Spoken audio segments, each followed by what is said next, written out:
अस्सलाम वालेकुम। एक और वीडियो के साथ आपके सामने हाज़िर हूँ। आज हम डिस्कस करेंगे इक्वेशन ऑफ मोशन। तो शुरू करते हैं। इससे पहले आप वीडियो को लाइक करें, शेयर करें, और अगर आप अभी तक आपने सब्सक्राइब नहीं किया मेरे चैनल को तो चैनल को सब्सक्राइब कर दें। जो इक्वेशंस ऑफ मोशंस है उसकी जो रू है ना, वो ये डायग्राम है। तो इस डायग्राम को डिटेल से समझ लें तो बहुत ज़्यादा आसानी होगी चीज़ों को समझने के लिए। इस डायग्राम में एक्स एक्सिस पे टाइम है और वाई एक्सिस पे स्पीड या वेलोसिटी है। तो अब हम शुरू करते हैं कि एक्सेलरेशन क्या चीज़ होती है। एक्सेलरेशन होता है वेलोसिटी में तब्दीली की शरह या rate of change of velocity. तो वेलोसिटी में जब तब्दीली होगी तो फिर एक्सेलरेशन होगा। अब हम इस डायग्राम में देखते हैं कि आप चेक करें इसको। पॉइंट ए पे इनिशियल वेलोसिटी है वी आई। इनिशियल वेलोसिटी है वी आई। इनिशियल वेलोसिटी चल रही है। एग्जांपल के तौर पे बताते हैं, कह देते हैं कि एक गाड़ी है फॉर एग्जांपल, और वो 80 की स्पीड से चल रही है। अब उस पे उसके एक्सेलरेटर को पुश किया है। एक्सेलरेशन से ही लफ्ज़ एक्सेलरेटर निकला है। जैसे ही एक्सेलरेटर पे पुश किया है तो वो गाड़ी की स्पीड इंक्रीज़ हुई है और गाड़ी की स्पीड पहुंच गई है फॉर एग्ज़ाम्पल 120 पे। पॉइंट बी पे आप पहुंच गए हैं। पॉइंट बी की तरफ देखें। ये पॉइंट बी पे कैसे पहुंचे, कितने, ये जब जैसे ही पुश किया है तो पॉइंट ए से पॉइंट बी पे पहुंचने तक उसका कुछ टाइम लगा है। तो एक्स एक्सिस पे उसका टाइम आ रहा है नीचे टी जिस पे लिखा हुआ है। तो अब इनिशियल वेलोसिटी ए से फाइनल वेलोसिटी बी तक एक फाइनल वेलोसिटी आ गई है और ये एक स्लोप बन गई है। ये एक स्लोप होगी और ये स्लोप जो है ये एक्सेलरेशन है। इसको ए से ज़ाहिर करते हैं। अब इसके अलावा बाकी जो डॉटेड लाइन है उनको ड्रा किया गया है। एक परपेंडिकुलर ड्रा किया गया है बी से डी तक, और इसी तरह फिर एक डॉटेड लाइन है ए से सी तक। तो अब इस डायग्राम में हमारे पास ए बी सी ये एक ट्राइंगल बनेगी, राइट एंगल ट्राइंगल, और ओ ए सी डी ये एक हमारे पास रेक्टेंगल बनेगी। तो अब हम शुरू करते हैं इक्वेशंस। तो पहले शुरू करेंगे फर्स्ट इक्वेशन से। उससे पहले जो चीज़ें हैं वो बता देता हूँ कि हमने इसमें क्या क्या चीज़ें की है। वी एफ को हम कहेंगे फाइनल वेलोसिटी, वी आई होगा इनिशियल वेलोसिटी, टी टाइम है, और एस है डिस्टेंस। डिस्टेंस होता है एक पॉइंट से दूसरे पॉइंट तक जो फासला होता है वो डिस्टेंस कहलाता है। वे भी मतलब मिसाल के तौर पे देखें, ओ से ए तक एक पॉइंट है, ए से बी तक भी एक पॉइंट है, बी से सी तक भी है, बी से डी तक भी, सी से डी तक भी है, डी से ओ तक भी है। ये मतलब सारा एक डिस्टेंस है। ये आगे जाके जब हम इक्वेशंस डिस्कस करेंगे तो ये चीज़ें इसमें आएंगी। तो अब शुरू करते हैं फर्स्ट इक्वेशन से। जो फर्स्ट इक्वेशन है उसकी, अब उसके मुताबिक ये कह रहा है कि जो ए बी, जो कि अभी मैंने बताया ये क्या है, ये एक्सेलरेशन है। ए से बी का जो स्लोप बनती है ये एक्सेलरेशन है, और इसको ए से ज़ाहिर करते हैं। ये स्लोप अब एक्सेलरेशन है और ए से ज़ाहिर करते हैं। तो इसको अब ये देखें अगर कि ए बी सी ये एक बनती है राइट एंगल ट्राइंगल। और ट्राइंगल ए बी सी में अगर हमने ए को फाइंड करना है तो जैसा कि ट्रिग्नोमेट्री में हम जानते हैं कि पर जो होता है परपेंडिकुलर ओवर बेस ये इक्वल होता है हाइपोटेनस। तो हमारे पास एक्सेलरेशन ए यहाँ पे हाइपोटेनस है, तो ए किसके बराबर होगा? Perpendicular over base. परपेंडिकुलर यहाँ पे क्या है? बी और सी। बी से सी जो है ये हमारे पास परपेंडिकुलर है और ए सी हमारे पास बेस है। तो एक्सेलरेशन का ए हमारे पास आया बी सी ओवर ए सी, ये एक वैल्यू हमारे पास आ गई। अब जैसा कि हम जानते हैं कि बी सी जो है, अब देखें कि बी सी को हम इस तरह भी लिख सकते हैं कि B D minus C D. नज़र आ रहा है आपको कि बी से डी के लाइन है, उसमें से अगर सी डी निकाल दें तो हमारे पास बी सी की वैल्यू आती है। और ए सी जो है, ए सी है वो बराबर है ओ डी के, जो टाइम नीचे लिखा हुआ है नीचे वाली लाइन के, वो ये दोनों एक बराबर हैं। तो ए सी की जगह पे हम ओ डी भी लिख सकते हैं और बी सी की जगह पे हम B D minus C D भी लिख सकते हैं। तो अब देखते हैं, ये हमने लिखा तो फिर क्या आ गया? एक्सेलरेशन हमारे पास आ गया B D minus C D over O D. अब जबकि हम देखा है कि ओ डी को हम टाइम, क्योंकि एक्स एक्सिस पे ओ डी आ रहा है और इसको हमने टाइम टी से कहा है कि ओ डी को हम टी कर सकते हैं। बी डी वो क्या है? फाइनल वेलोसिटी वी एफ कह सकते हैं कि शुरू से लेके ऊपर तक ये फाइनल वेलोसिटी बी तक जाती है, तो इसको क्या कहते हैं? बी डी को हम फाइनल वेलोसिटी कह, वी एफ फाइनल वेलोसिटी कह सकते हैं। और सी डी ये है इनिशियल वेलोसिटी, जो इनिशियल वेलोसिटी शुरू में चली थी, जहाँ से ये चल के गई थी, ये उसके बराबर है। तो अब ये वैल्यूज़ पुट करते हैं बी डी सी डी और ओ डी की वैल्यू इसमें पुट करते हैं, तो क्या आएगा हमारे पास? A is equal to V F minus V I over T. तो अब टी को अगर ए के दूसरे एंड पे ले जाएं तो A T is equal to V F minus V I. अब इसको रीराइट करके इक्वेशन को किसी भी तरीके से लिखा जा सकता है, मतलब we I plus A T is equal to V F, V F is equal to we I plus A T. तो ये हमारी फर्स्ट इक्वेशन ऑफ मोशन होगी। तो अब हम आते हैं सेकंड इक्वेशन ऑफ मोशन पे। तो अब इस चीज़ में वो देखिए, वो कह रहा है कि अब हमने डिस्कस करना है, पॉइंट्स याद रखें।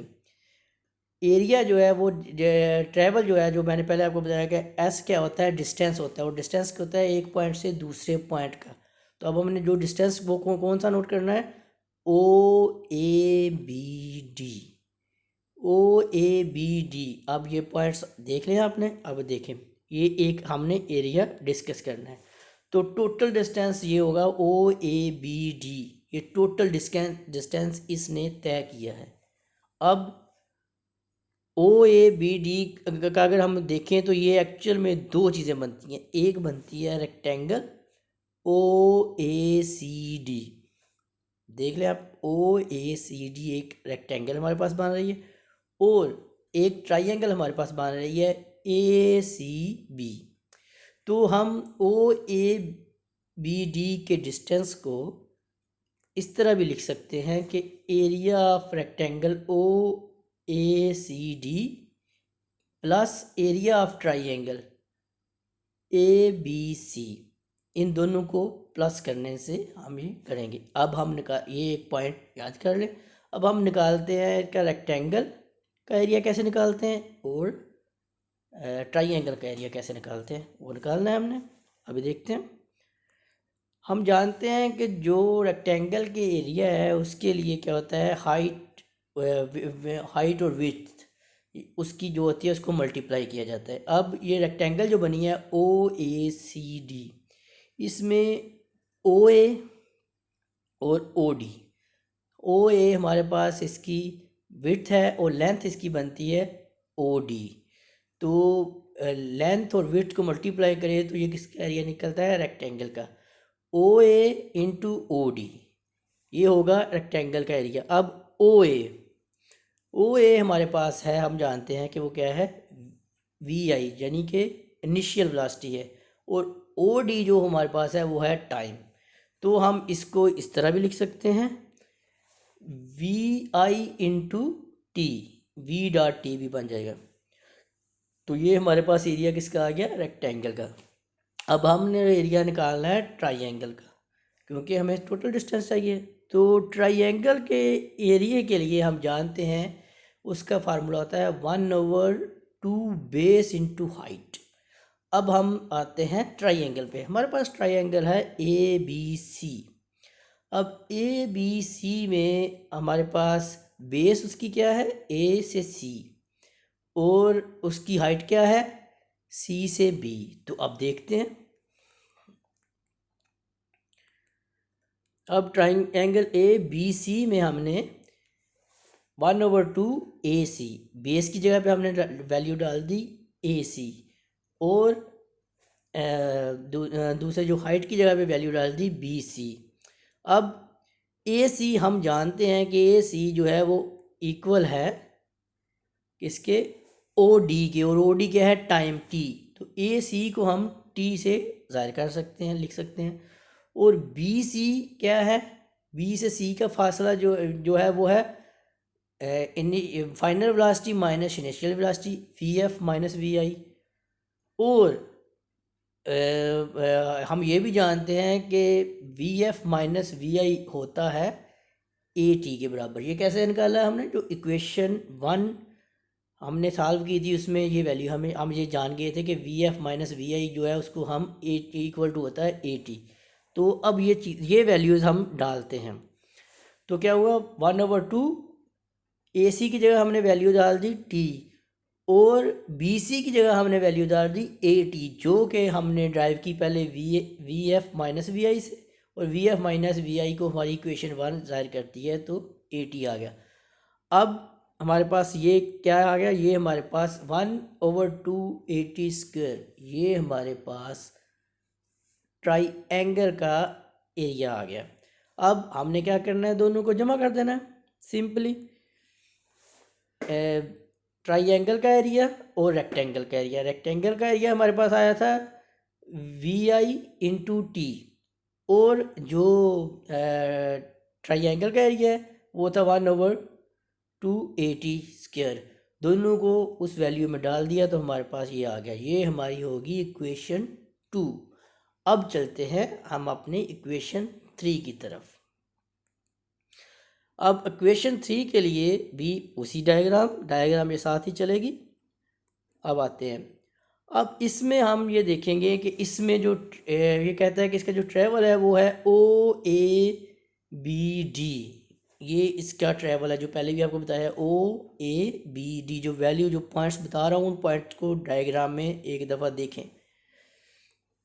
अब जो टोटल डिस्टेंस वो बनता है वो कहता है कि ओ से ए बी सी डी, वो क्या होगा, वो होगा हमारे पास, अगर हम इस पूरा एरिया सबको हम एक रेक्टेंगल ले लें, तो ट्राइएंगल ले लें, तो वो क्या होगा, 1/2 sum of parallel sides into height.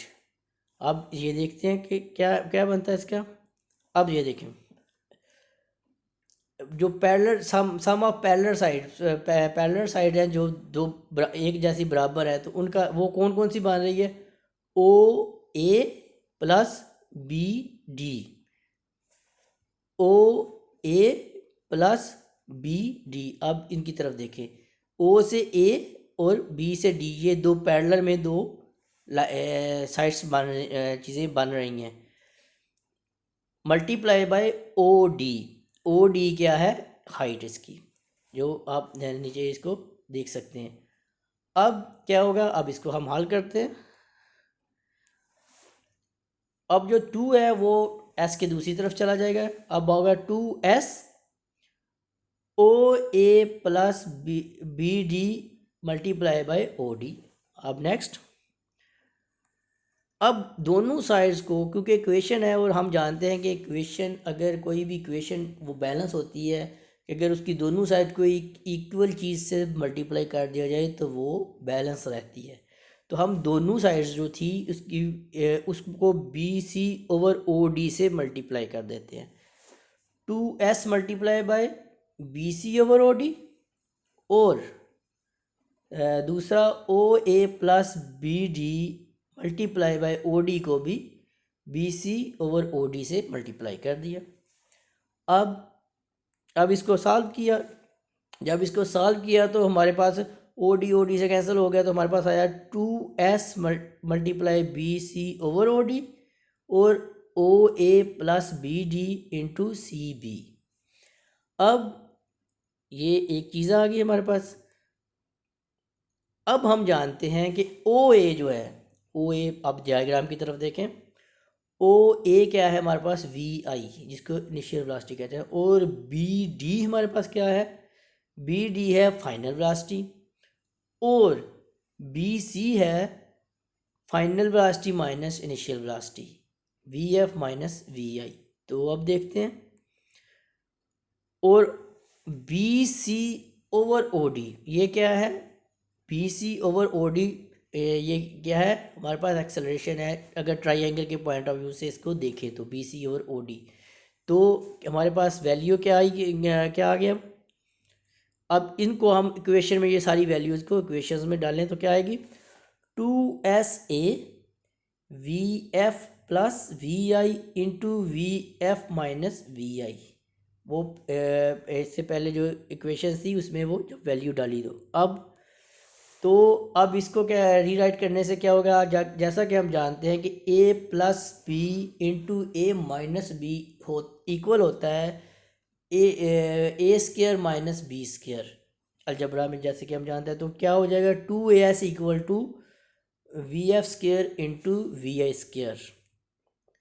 तो ये हमारे पास ये हमने थर्ड इक्वेशन ऑफ मोशन भी इसको सॉल्व कर दिया। अब अगर किसी को कोई सवाल हो, कोई भी चीज़ हो, तो कमेंट्स में ज़रूर लिखिएगा, और अगर मज़ीद कोई चीज़ क्लियरिटी नहीं है किसी चीज़ में तो वो भी पूछ लीजिएगा, कमेंट्स में ज़रूर लिखिएगा। दुआ में याद रखिएगा। ओके, अल्लाह हाफिज़।